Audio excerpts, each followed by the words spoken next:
today, once again, I have here with me Khadijatu Jallow, a colleague in the nursing department who is here to translate in the Mandinka language. Welcome, Khadijatu. Thank you, Doctor. Those who follow us, the last week we talked about sugar, and we promised you that this week we are going to talk about salt. But before we go into the program, we're just going to, as usual, talk to you about the COVID situation and remind all our viewers that we still need to adhere by the advice to reduce the transmission of COVID, which remains the same. Even though the COVID is changing, there's lots of changes going on, but the advice is still the same. One is to avoid crowds, except if it becomes very, very, very necessary. And when it is necessary, you make sure that you're wearing your mask when you are in a place where more than one person is, and also to remember to wash hands frequently. And the last thing is the vaccines, which are available, and the government has made all the necessary arrangements so that people who wish to have the vaccine can have the vaccine. So we encourage people to have the vaccine. Lots of people call me and ask me, I have heard this, I have heard that about the vaccine, and my simple reply is always, taking the vaccine is better than not taking the vaccine. The problems that you can get from the vaccines are much less than the problems you can get if you do not take the vaccine, and I think that is what we will advise people here. mbokk yi ñu ngi leen a nuyuwaate fii nii ci QTV ci seen programme Health Link bi nga xam ne maa ngi leen ko di indil fii nii ci télé bi lundi bu nekk gannaaw 8 o'clock news bi ñuy see waxtaanee seen wér-gu-yaram te it ñu amaate fi Khadijatu Jallow mi nga xam ne moom noos la waaye moo de faram fàcce lu ñoo wax ci kàllaama Mandinka ñi ko tatagal ci programme bi. Last week bi ni passé ñu ngi waxtaanee woon sukar ak problème yi sukar sakatuma ñi nga xam ne ñoo dee di bëril sukar ci seen lekka. mu nekkoon programme bu am solo ñu bëri kool nañ after loolu noonu di am ay laajte yoo xam ne ñu ngi koo laajte waaye tey nag ñu bëgg a continuer programme bi waxtaanee xorom nga xam ne mooy beneen bi waxoon nañ leen ne ñaari poson yu weex la benn bi mooy suukar beneen bi mooy xorom te wan nañ leen lu tax suukar nekk poson tey nag dinañ waxtaanee xorom bi tamit waaye balaañ ci dugga ñu jéem leen a fàttali rek ne mbas mi ni nga xam ne mooy COVID-19 ba tey mu ngi ci dëkk bi mu ngi def ay tafaaram ba tey ñu fàttaliku ne luñ ci dee wax rek lañ cee wax ba léegi nii dara changé wut mooy ne mbooloo yu bëri yi ba tey baaxut ci feebar bi dafay lawal feebar bi dafa tax feebar bi di continuer di am rek te ba tey si Gambie fii nii mu ngi fii nii ñu bañ mbooloo yu bëri.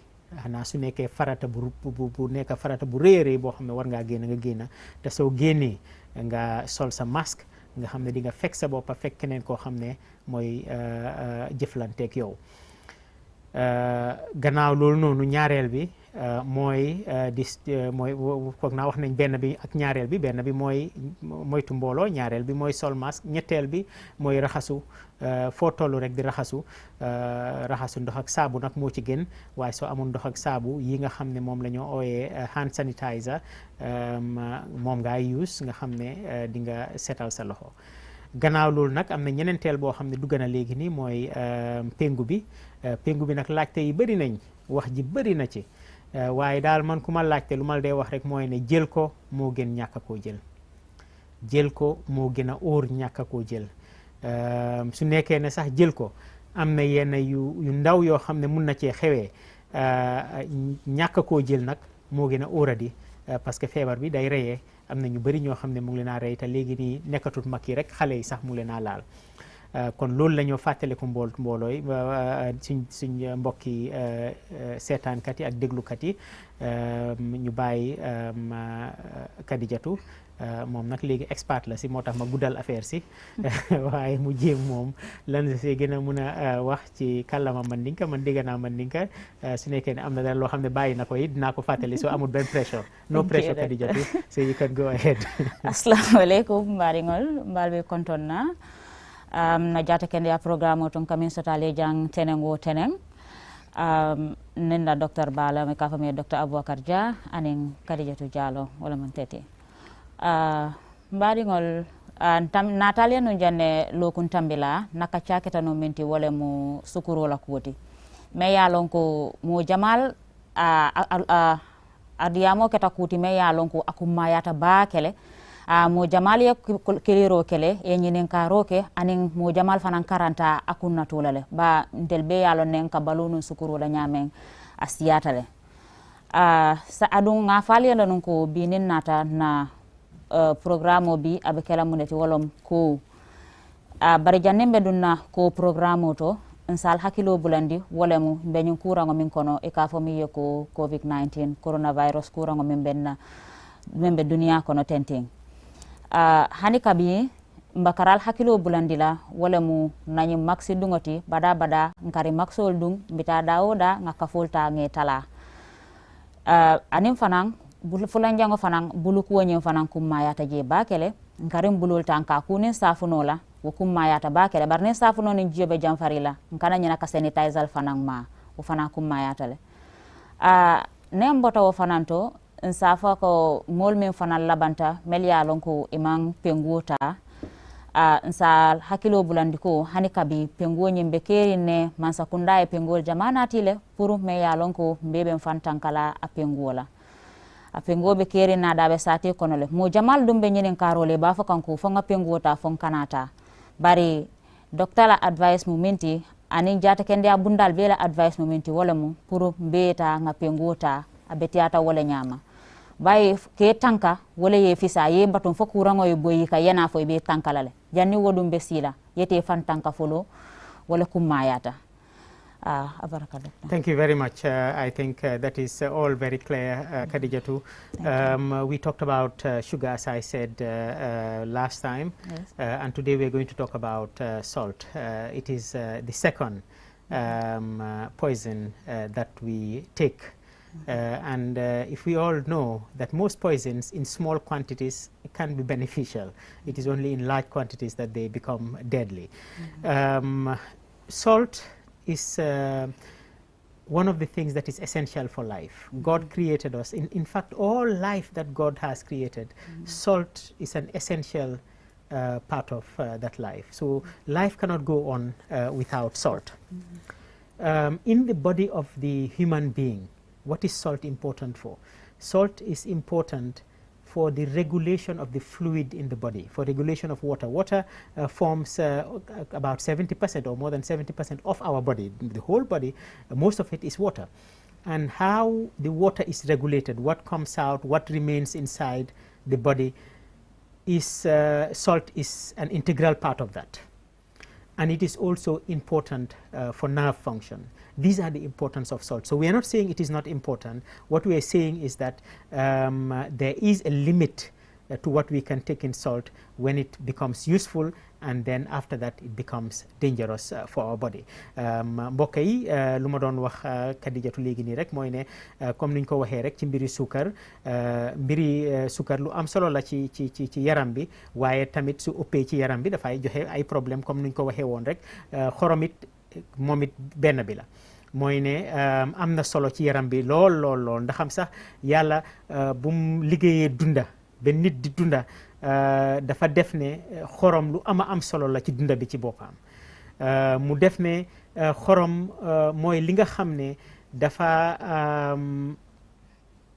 ndox mi nga xam ne moo nekk ci yaram bi. xam nga ci suñ jël benn programme yi waxoon nañ leen ne yarami nit ki lu ci ëppa yëpp ndox la. soo ko xaajee fukki xaaj juróom-ñaar yëpp daanaka mun ngaa wax ne ndox mooy yarami nit ki.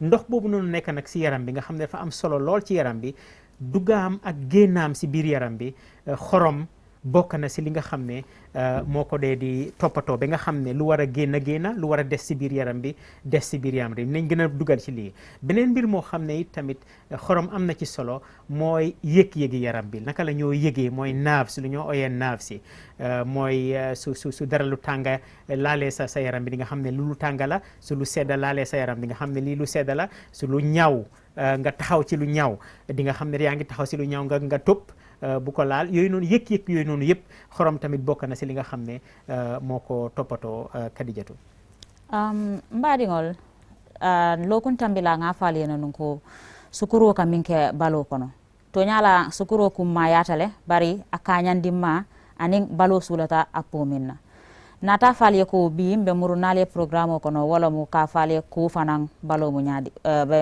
ko fanan a tembedula jelu wala betiyata hadama dingo balo kono docteur ka men fale tenting wala mu balo hadama dingo balo ni ya fara fatun kuntannin fula abe mu jioleti bari fanan ko fanan do be jele so wo ko nyin wala ka e balo makoy wala comme balo la yela bori silol ni me ya lon ko wala ka yitandi haniya tara fengo yeso iba akala mutale balo kono la ko fenne yen so haniya tara moye ma wala fembe tamale bala ya kala muta ko fenne ka tama e balo bala wo be ko lem boti me ya lanka ako yitandi lale so thank you doctor.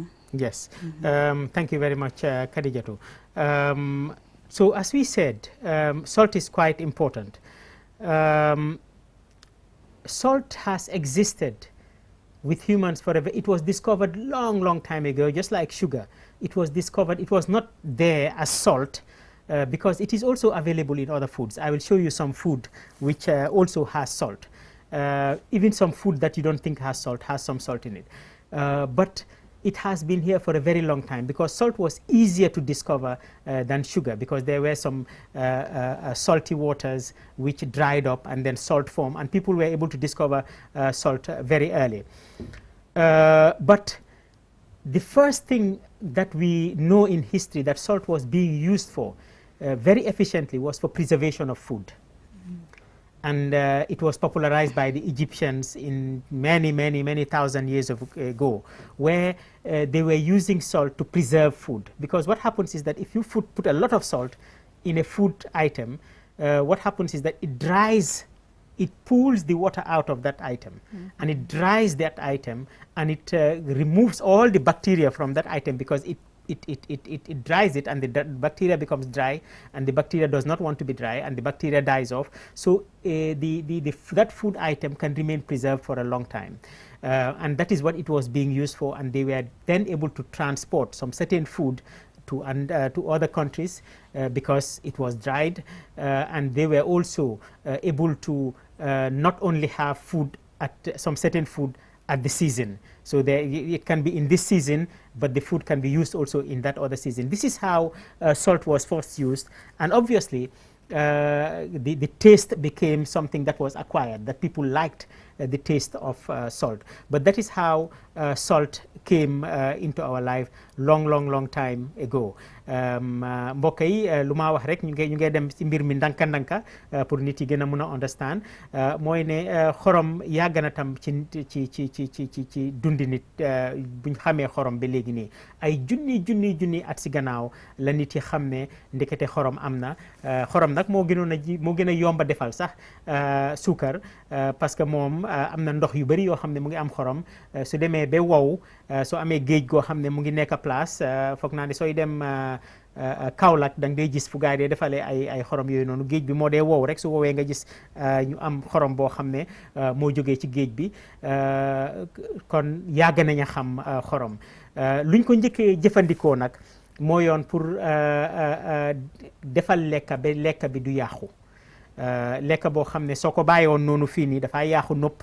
soo si defee xorom bu bëri daf ko wowal naka la ko dee wowalee mooy ndox mu nekk ci biir lekka boobu noonu moom la xorom bi di muccu su ko muccoo ba mu wow nag yeneen yu dee yàqal lekk yi lu ñoo ooyee bactéria yooyu noonu yëpp dañoo deeyaale tamit kon duñ yàqu lu demee ni géej foog naa xorom lañ ko dee defalee pour mu mun a pour nga mun a yàgga ak yeneen yoo xam ne ñu ngi ko defal ba nga xam ne dina yàgga nga xam ne yow léegi nii du atam rek wala du ay weeram rek nga ko mun a am weer yi nga xam ne mu ngi fi di nga ko mun a am weer yi nga xamee tamit nekku fi di nga ko mun a am loolu moo yoon mbir mi nit yi nag xorom boobu noonu nekk ci lekk bi mu neex leen nit yi commencé nag di use xorom pour neexal nekkatut nag léegi nii pour denca waaye pour neexal lekk bi moo tax nit yi di ko use foog naa ne noonu la xorom commencé pour nit yi di ko use.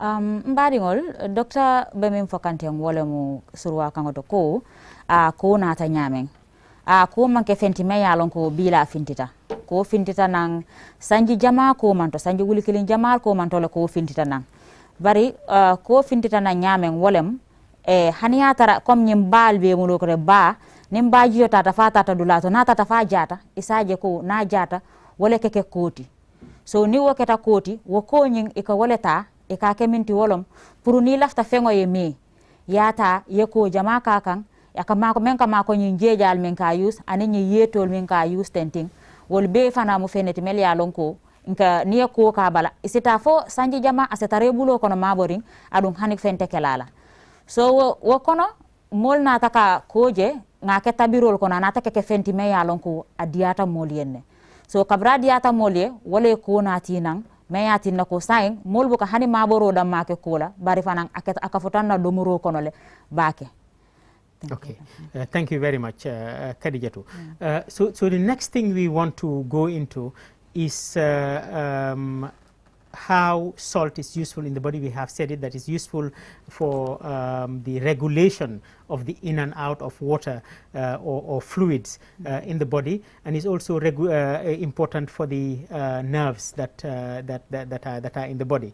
But just like we said, too much of salt, what happens is that it causes retention. If your body you fed your body with salt, then what happens is that the body takes water and keeps water inside it, and the water cannot go out, and therefore it causes what we call fluid retention.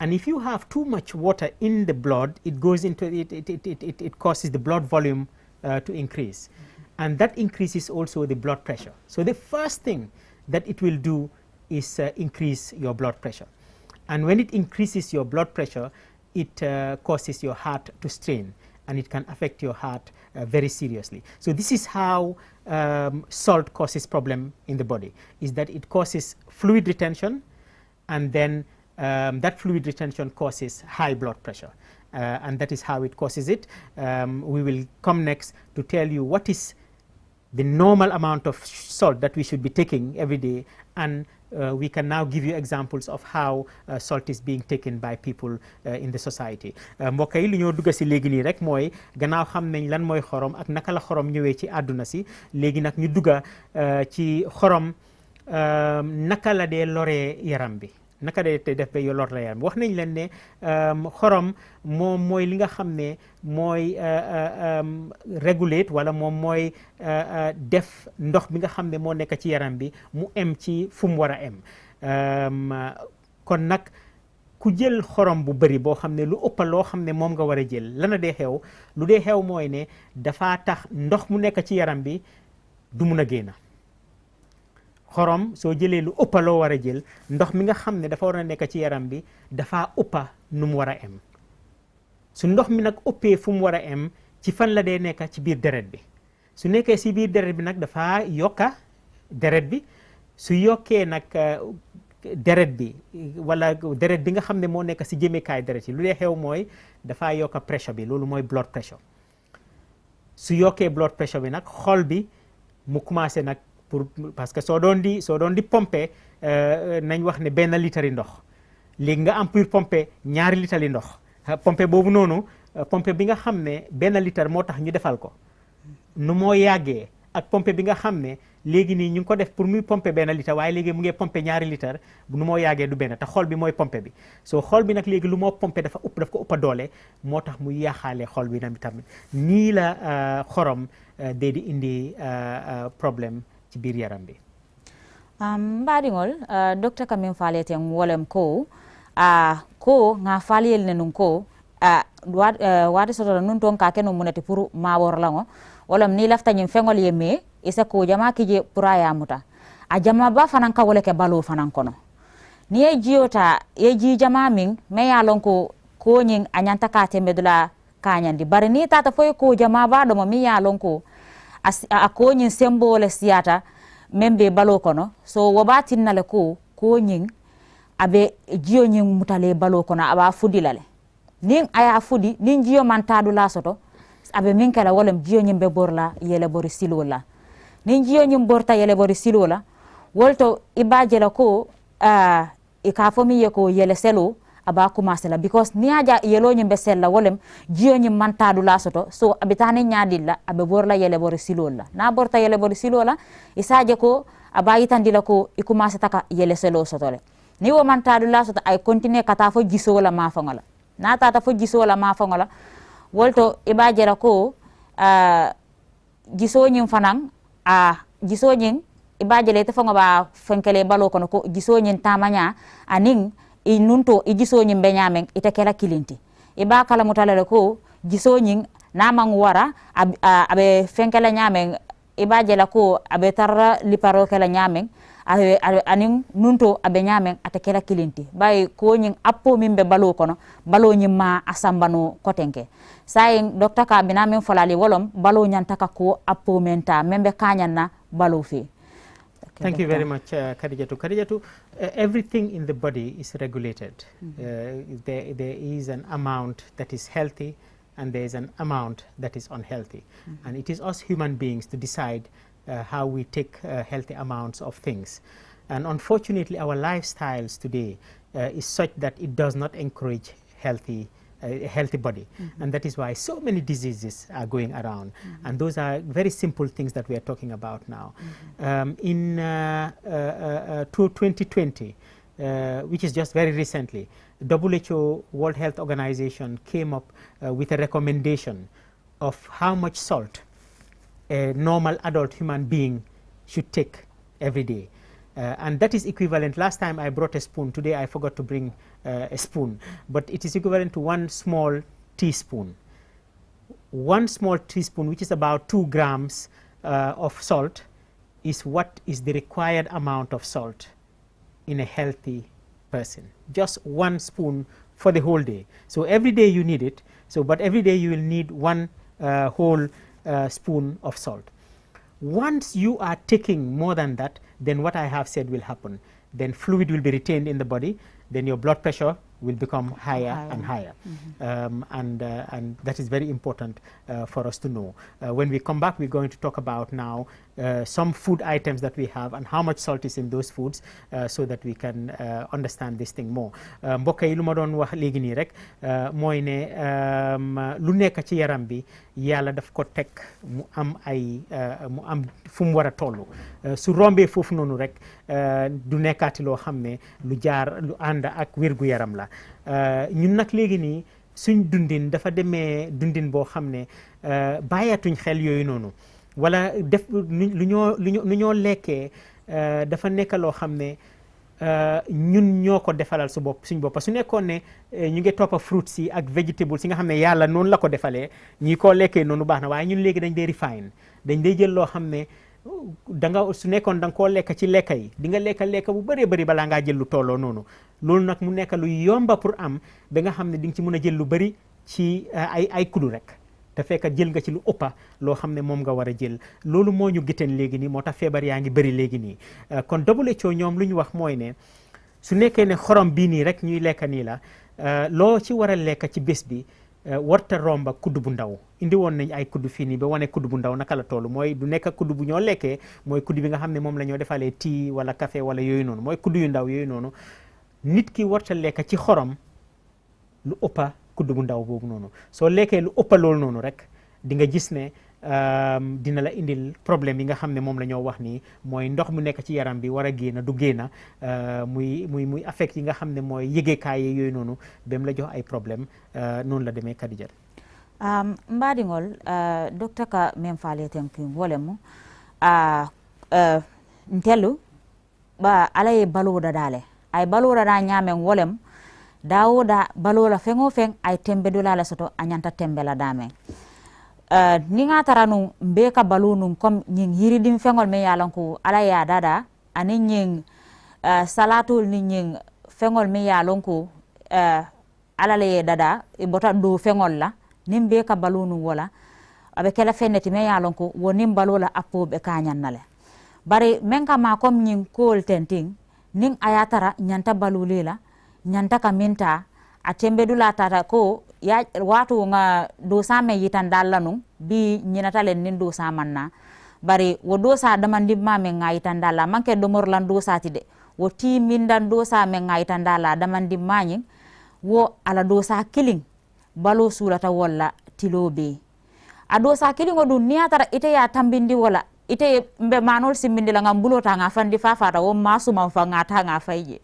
so ni wo ko siata mbalo kono doron wo ya yitandile ko ko nyimbe jio fudi la mbalo kono ado nin ko nyi jio fudi balo kono nin jio man finti dula soto abet man toro kala sai wo kay beta yati je because nyanta dan na dame tambita wala le fom pareta sai wala be tambila nin yele bori silol la ni wo tambita ni yele bori silol la doron isina moy ko yele selo soto ta mo jamal ba fala ente yele selo soto nte fongo malo nga yele selo soto nyame adum be malon ko nka nyin kol me use thinking me yalon ko mbuka sumang mba bibila la mba kala je doron kan nengol noma wala mkuti me yalon ko abe mantoro ke kam mbalo kono le. Thank you very much. I'm just about to open the salt here. This is salt that I'm holding. All of us know salt. There are different types of salt. There's the granulated ones that are now being available.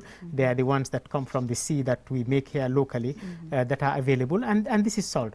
And as I said, it is one small spoon. So basically, if I put this amount of salt maybe here, this is not more than what I need personally the whole day. So during my breakfast, my dinner, my lunch, everything, this is what I personally need in salt. Once I start taking more than this, then there's a problem. And we can all imagine now, if we're saying out of every 3 Gambians now, adult Gambians, at least one of them has high blood pressure, it is not far-fetched. We can understand from the type of food that we eat and the salt that we put in our foods that we eat that we are not eating healthy. So we have nobody to blame for it. We don't have anybody to blame. We have ourselves to blame for some of the diseases that we are getting today. So mbokk yi lu ma doon di wax rek mooy ne indiwuma kuddu tey waaye soo seetloo benn kuddu bu ndaw foog naa ne du romba lii nii te moom la WHO mbootaay mi nga xam ne moo yore wérgu yaram ci àdduna si moom la wax ne lii man nga xam ne man mag laa lii laa war a lekk ci xorom bés bi ba bés bi jeex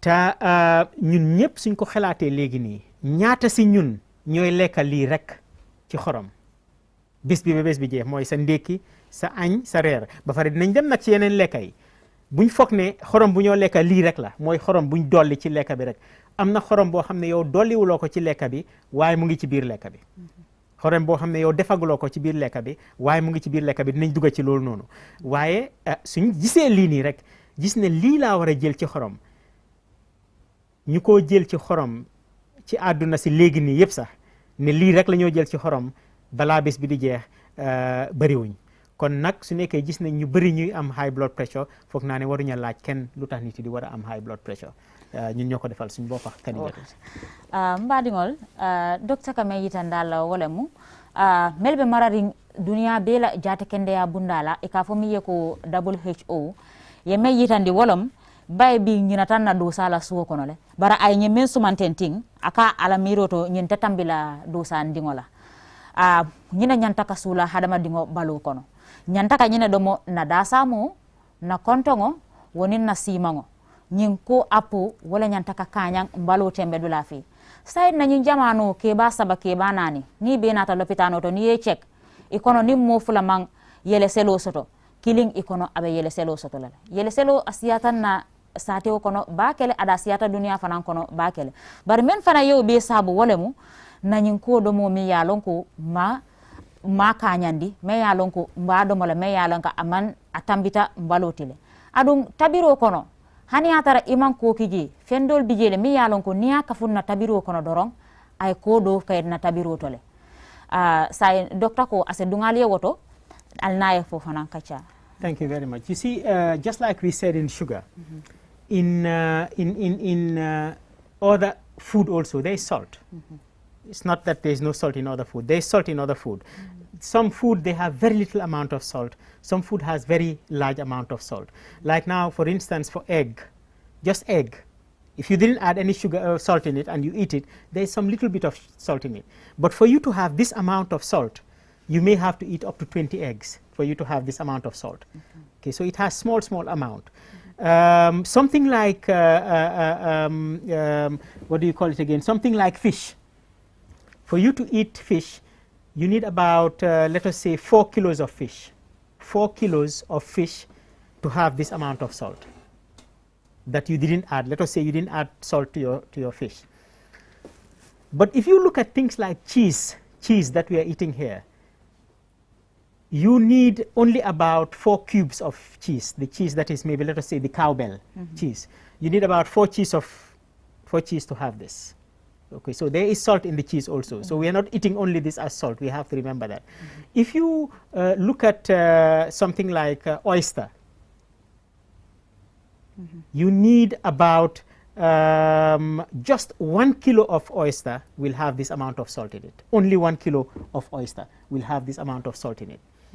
And if you look at something like crab that all of us are using now in our ebe and all this thing, for crab, only half a kilo of crab will have this amount of salt in it. Just half a kilo of crab, okay, and 1 kilo of oyster will have this amount of salt in the side. So what I am saying in essence is that the salt we are eating is not only the added salt. Let us remember that this is what we need in salt for the whole day.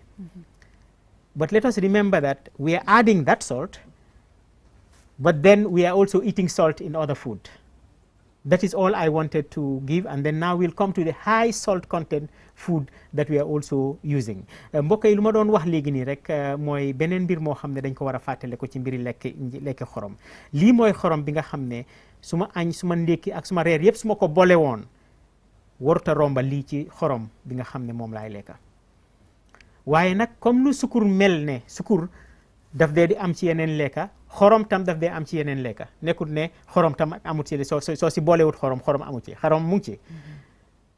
xorom naka la ci nekkee mooy ne am na lekka yu bëri yoo xam ne tuuti xorom rek a ci ne di nga am pour lekka lu bëri balaa ngaa mun a jot xorom bii nii. waaye am na lekka yoo xam ne lu tuuti nga cee lekka rek am xorom lu tollook nii.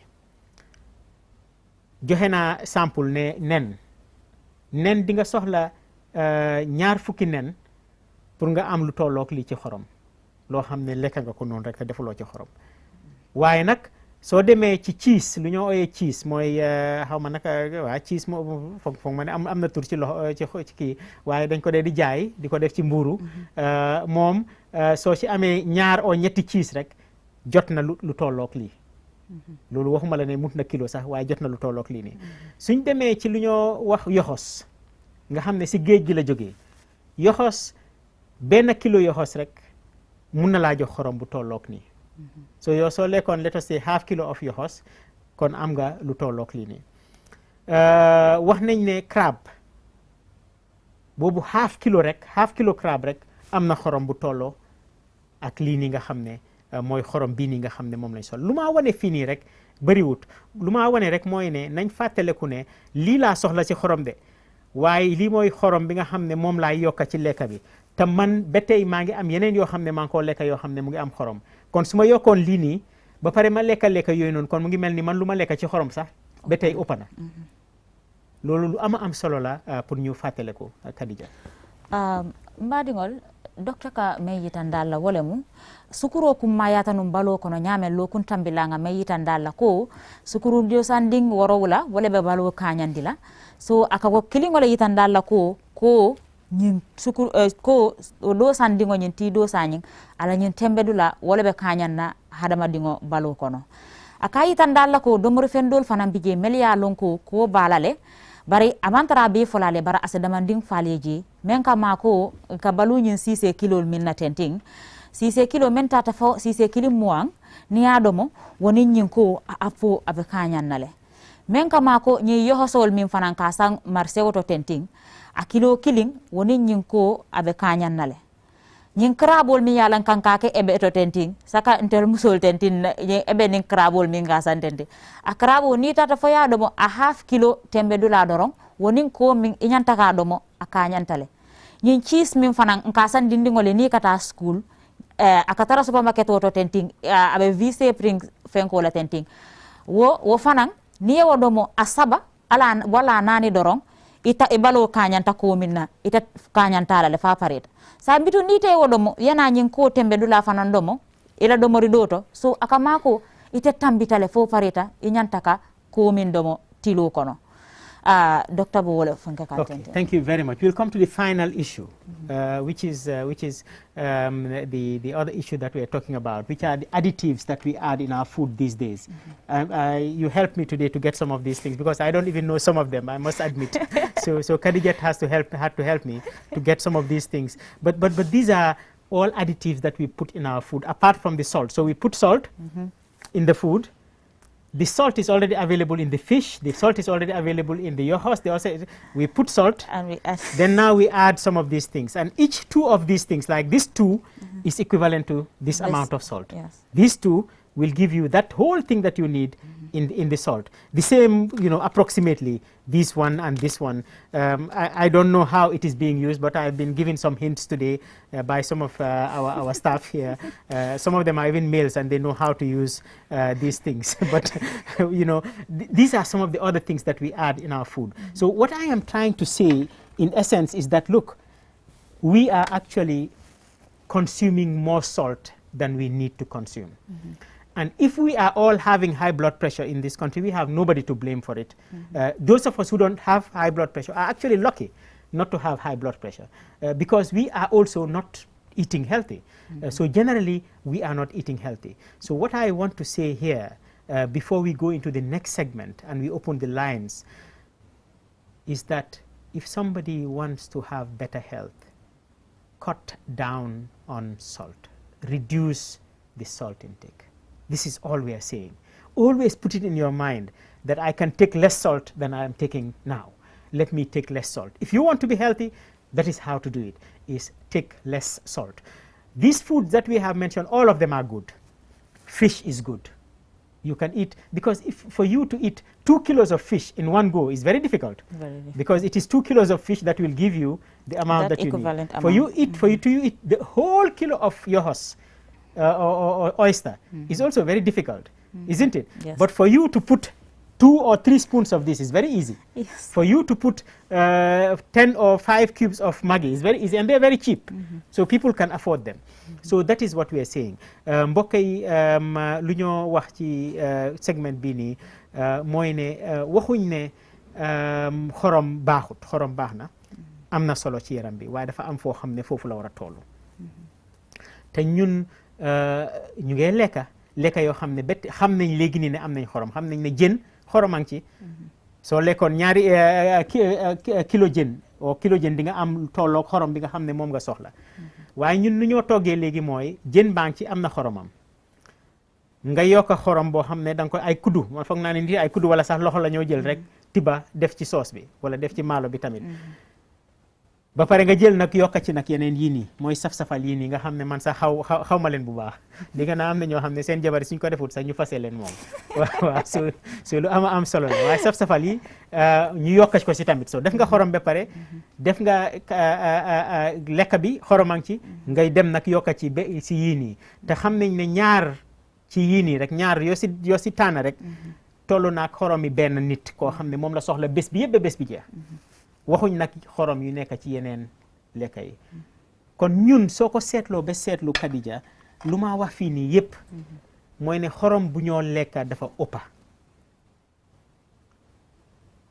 parce que ñu ngi lekka yu am xorom ñu ngi cee yokk xorom ñu ngi cee yokk yeneen saf-safal tamit ba pare tam suñ demee ba mu jeexit tamit suñ toogee am ñoo xam ne am na magi boo xam ne moo nekk ci butéel bi nga yokk ci boobu noonu tamit defaati si tamit you know lu ñoo lekk ci xorom dafa ëppa lu ma wax mooy ne su nit buggee am wér-gu-yaram digga looy def mooy nga wàññi xorom booy lekka nga fàttaliku foo toog rek day fàttaliku ne daal xorom daal am naa lu doy ci biir lekka bi pour may yokkaati yeneen façon yi xorom yoo xam ne maa ngi koo yokka ci xorom si lekka bi foog naa ne muy maa indi la high blood ak yooyu noonu foog naa jaru ko te kon suñ seetloo lii nii gis lu ma wax nii léegi nii kon kenn warta laajte lu tax Gambia high blood pressure bëri fi lu tax Sénégal high blood pressure bëri fi kenn waratu koo laajte parce que gis nañ lu tax ñun rek si ñun la des léegi nii ñu bàyyi suñ xel ñu seet naka la ñoo lekkee ba nga xam ne dinañ wàññi xorom yi nii nga xam ne moom la ñoo lekka Kadijat mbaɗigol docteur kamin foten wole mum ko min kañanta balo kono comme nga faale ñamenten wole mum ñin ko tembedula wole kañanta ntel balo kono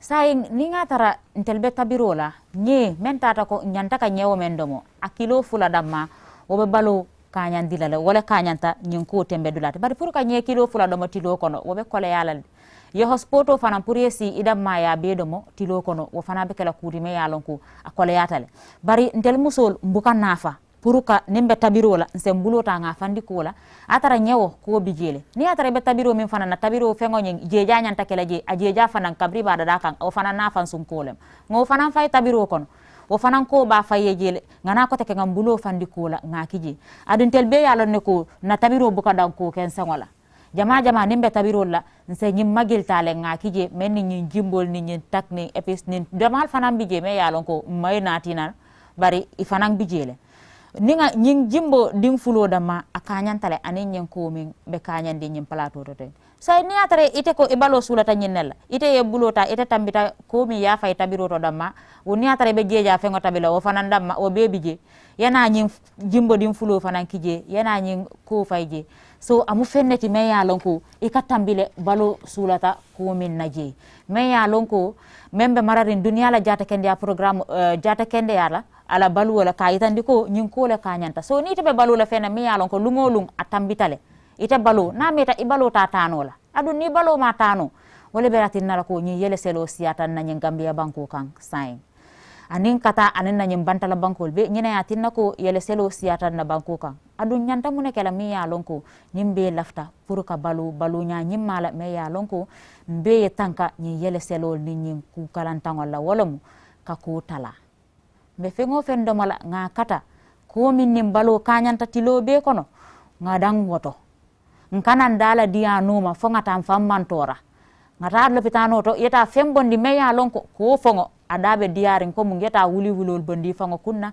meya lonko amo wosi so ibe min kera wolom doron nga kata nga kata nakato danta damen nga kata ngambulol nafandi nkanna nyim bagasol men santenting bagas dol fango bije me yalon ko eta foy ko ke foko kanyanta ni pareta fang ibaje la nyim maji fenkol membe mol bulo ko mbatala mba suy la bajangol tatenti mba domala ngawol beta mu fenneti me yalon ko abe mantora la sinin sama ay ke fenti me yalon ko mba bulala le adum ngadang yemin fonye ko mbalo sulata danna dame.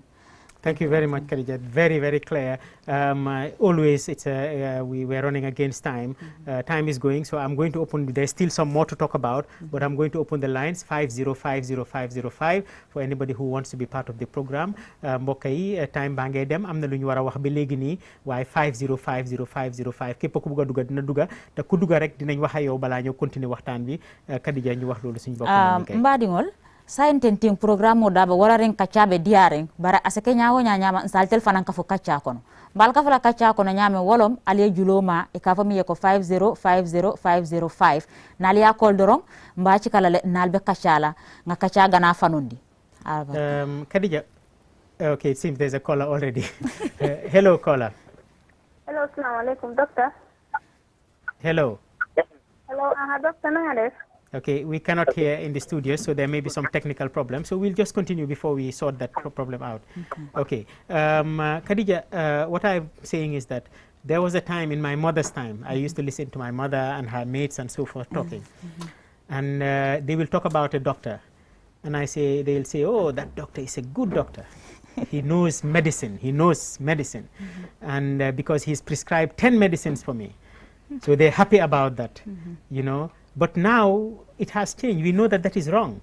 That prescribing too many medicine is very wrong. And the better doctor is a doctor who prescribes only one medicine and deals with your the problem than a doctor who prescribes all types of medicine. We call it polypharmacy. And I think we have to look at cooking that way. So for me, the wife who can cook is somebody who can cook with minimal amount of all these things, and the cooking will be nice, rather than somebody who knows all these ones, you know. You know, you will put the tack, you will put the Ajinomoto, you will put the salt, you will put the jumbo, you will put the all these ones, then you are a good cook. No, you are not a good cook. You are just using other things to get the cook. But I think I just wanted to say that before we get the lines off. Mbokk yi lu ma doon wax léegi rek mooy li nga xam ne dama ko daan dégg time xale mooy ne docteur bi de dafa xam garab.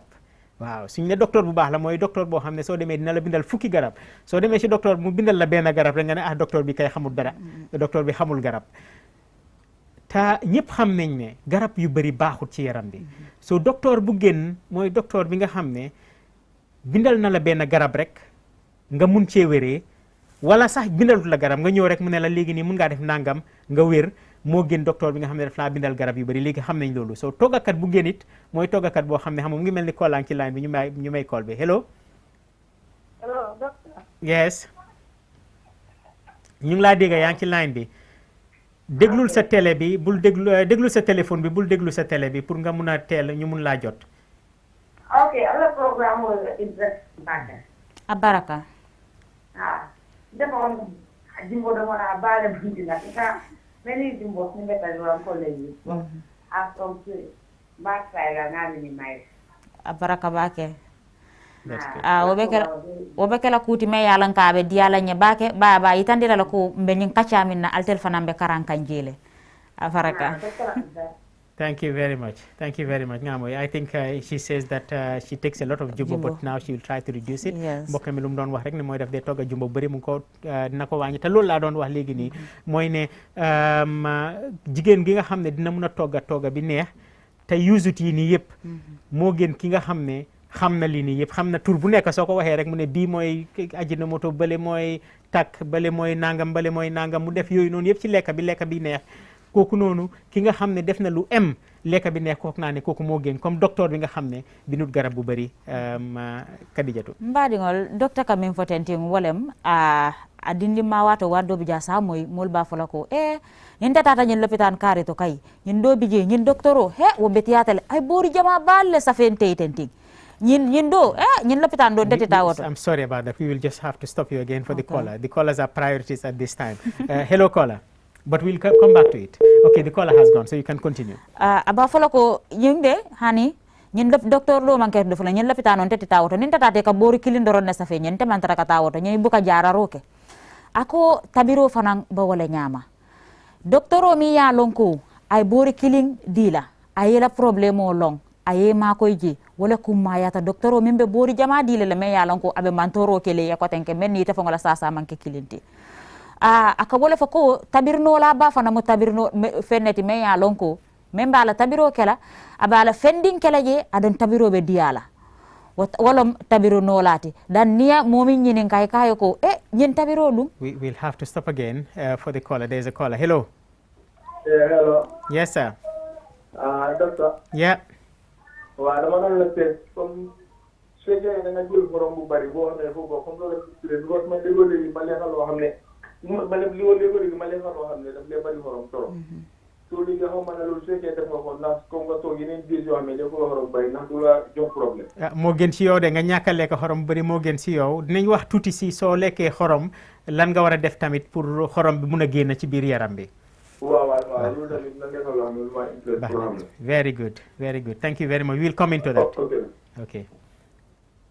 mbaɗigol nse murungale nan kote ke wolom akamin fo wolom me yalonku aset kondin ke tabiro to ay tabiro ke fay dia wole fise me yalonku ni yanyinin ka fengo fenna asa bagasol be foye ha nganyin kijele nga epis kijele nga magi kijele tak anin fengol be saf safale ka fo nyine te niya ke la tabiro to ako wo mutabirret labir laldi me yalonku inyante hakilo tulato bakele so akamin fo jam wolom dorong akumo be tatanata wolom nako domo nga apo tala adum fanang nga kata puru kam fantanka ben fantanka la nyami wolom ko men nyanta ka domo ya men foko akanyanta wolom na tido sati nga dangoto nga baloni ngo nyamala. We'll take the final caller so that we can wrap up the program. We still have some few things to talk about, but final caller.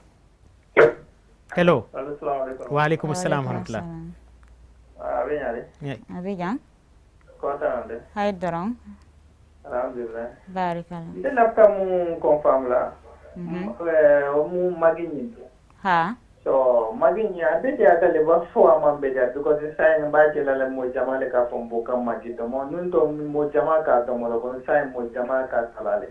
So lafta all confirm la kende ka to mu sabo.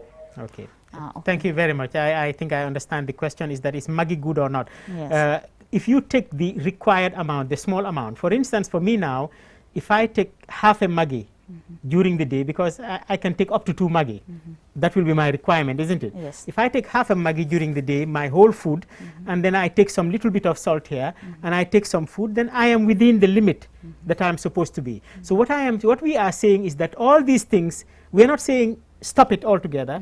What we are saying is reduce it to the bare minimum. Don't, because if you take any good amount of it, you're going beyond your limit. This is what we are saying. mbokk yi lu laajte kat bi laajte rek mooy ndax magi dafa baax ndax dafa bon, because am na ñu ko lekk, am na ñoo xam ne ñu ngi koo bàyyi léegi ni ñun lu ñu wax waxuñ ne baax na wala bon na, lu ñoo wax mooy ne lu nekk dafa am loo ci war a jël. magi bi man su ma jëloon ñaari cubi magi rek lu ma soxla ci xorom yëpp ci bés bi jël naa ko ba pare. ma toogaati nag di lekk yeneen lekk fii lekk fee lekk fee kon su nekkee jël naa koota magi rek wala xaaf magi rek man ci suma boppa wala léegi nii ñun su nekkee kër yi ñeneenti nit a fa nekk suñ tooga bi benn magi rek duga fa dafa mel ni ku nekk koota la jël te du su nekkee ku nekk koota la jël loolu noonu du problème ma lekkaati fii tuuti xorom fii tuuti ba éega ci lu ma war a éega mooy benn kuddu bi kon loolu noonu du nekk problème. waaye su nekkee ne nag man rek ñeneenti nit def nañ ñaari magi foofu noonu def nañ ñaari tàkk lañ ko ooyee def nañ yeneen xaw ma lanaa lan ba pare nga yokka nag xorom yokka ci kon léegi luñ ci def ëpp na ba pare dafa mel ni loolu noonu lu am important pour wax la ñu bàyyi Kadijatu mu translate loolu noonu ci kàllaama Mandinka ñu door a continuer. Mbaɗigol ñing kolla labango men bota kolla tenting ay men ñinin ka wolem fo magi beteyatale magi ñing ma fa ko magi man beteya mu ma ñanna ka domo bari nka min fo jam wolemu pour a domo ñing ay tala abe talala ni nga tara ko ite ñanta ka magi dim fulala domo tilo be kono say wo magi dim fulo ñing ite ñanta ko domo ñaadi le wolem ning aya tara ko ya magi din talante mota yewta ya kera domo fendoto itata fendoto fananta ko tenke yewo domo comme ça ye ñewol ta ye domo itata yebe krabol ta le bo wol domo la so janni be pare la wol be domo la o batar la ko isitale inyanta ka balo sulata ko minna e kanyanta la le foy pareta bare ning aya tara ko ite jimbo dim fula domo ye magi dim fula o be tabiroto ye takkije ye epis kije ye jonge kije ite wol be ta ite o be domo sa wo be kala feneti me ya lon ko ite tambita le foy pareta balo sulata minna. Thank you very much, Khadija. I'm just going to list, we have only 2 minutes now or 1 minute. I'm going to list the problems that too much salt can give us, and we'll list it in the different languages, and we will close the program today. The different things that salt can give you is, we talked about high blood pressure. That can also lead to heart failure. That can also lead to stroke. That can also lead to heart attacks. That can also lead to kidney disease and kidney failure. And we should not ask why too many people are having kidney failure today, because we have seen some of the reason. So these are the things that too much salt can give. mbokk yi dama leen a limal rek mbir yi nga xam ne soo lekkee sorom bu bëri mun na koo def ci sa yaram bi ñu tëjee ko programme bi. benn mooy ne dina ekkati sa tension bi, wax nañ loolu noonu. ñaareel bi mooy dina yàq sa xol bi, dina tax nga am lu ñu ooyee heart failure, mooy xol bi du mun a tee pompe naka la war a pompe.